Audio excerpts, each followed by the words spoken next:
গত ২১শে নভেম্বর শুক্রবার সকাল 10:30টার দিকে ভূমিকম্পে পুরান ঢাকার কসাইটুলিতে নয়নের মাংসের দোকানের পাশে বহুতল ভবনের ছাদের নিরাপত্তা দেওয়াল ধসে পড়লে নিচে থাকা ৩ জন মারা যান।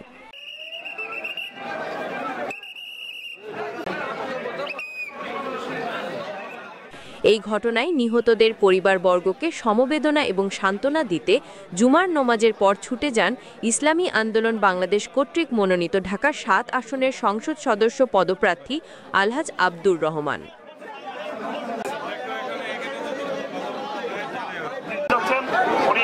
ঢাকা ৭ আসন থেকে ইসলামী আব্দুর রহমান দাদা, আব্দুর রহমান হুজুর আমার বড় ভাই, উনি এসেছেন দেখার জন্য।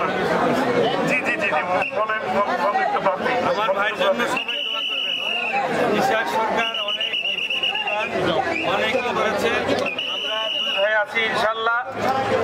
আমার ছোট ভাই, খুব কাছের ছোট ভাই ইশাক সরকার, ও এই এলাকার জন্য খুব নিবেদিত প্রাণ, এর জন্য দোয়া করবেন। মনোনয়ন প্রত্যাশী বিএনপি থেকে আমরা দুই ভাই আছি, আপনাদের ভালো মন্দ দেখার সুযোগ যেন আল্লাহ করে দেয়, সবার কাছে দোয়া চাই। এবং আজকে এখানে যারা মারা গেছে তাদের যেন আল্লাহ শহীদি দরজা দেয় এবং আত্মীয় স্বজনকে যেন সবরে জামিল একটি করার তৌফিক দেয়।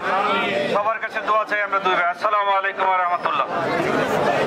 আমার শ্রদ্ধেয় দাদা মুরব্বী, ঢাকা ৭ আসন থেকে ইসলামী ঐক্যজোটের মনোনীত একজন প্রার্থী, ইসলামী আন্দোলন থেকে একজন মনোনীত প্রার্থী, ওনার জন্য আপনারা দোয়া করবেন।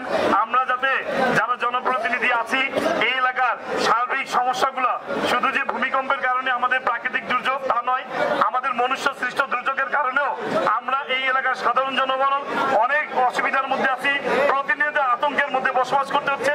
শুধু যে আপনার ভূমিকম্প তা নয়, আপনার অল্পতে জলাবদ্ধতা হয়ে যায়, বিদ্যুৎ স্পষ্ট হয়ে মানুষ মারা যাচ্ছে, আগুনে পড়ে মানুষ মারা যাচ্ছে। অথচ আমরা এই পুরাতন ঢাকাবাসী কিন্তু সরকারকে সবচেয়ে বেশি ট্যাক্স খাজনা প্রদান করে থাকি, কিন্তু আমরা নাগরিক সুযোগ সুবিধা থেকে সর্বোচ্চ বঞ্চিত অবস্থায় আছি। সরকারকে অনুরোধ করব যে এই এলাকায় জীর্ণশীর্ণ ভবনগুলো যদি রিক্টার স্কেলে ৫.৭ হতো, তাহলে আজকে আমার মনে হয় ঢাকা পরিত্যক্ত নগরী ঘোষণা করা হতো।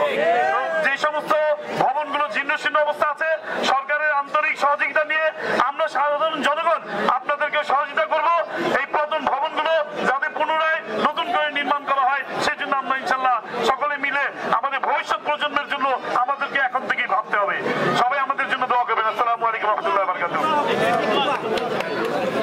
আলহামদুলিল্লাহি রাব্বিল আলামিন ওয়াল আকিবাতু লিল মুত্তাকিন ওয়াসসালাতু ওয়াসসালামু আলা রাসূলিল কারীম। আয় আল্লাহ পাক, আসমানি জমিনি বালার থেকে আপনি আমাদেরকে হেফাজত করেন।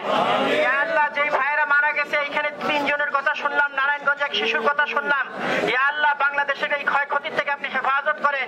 ইয়া আল্লাহ, যারা আসলে দেশ, জাতি, মানবতার উন্নয়ন হবে, ইয়া আল্লাহ তাদেরকে আসার তৌফিক দান করেন।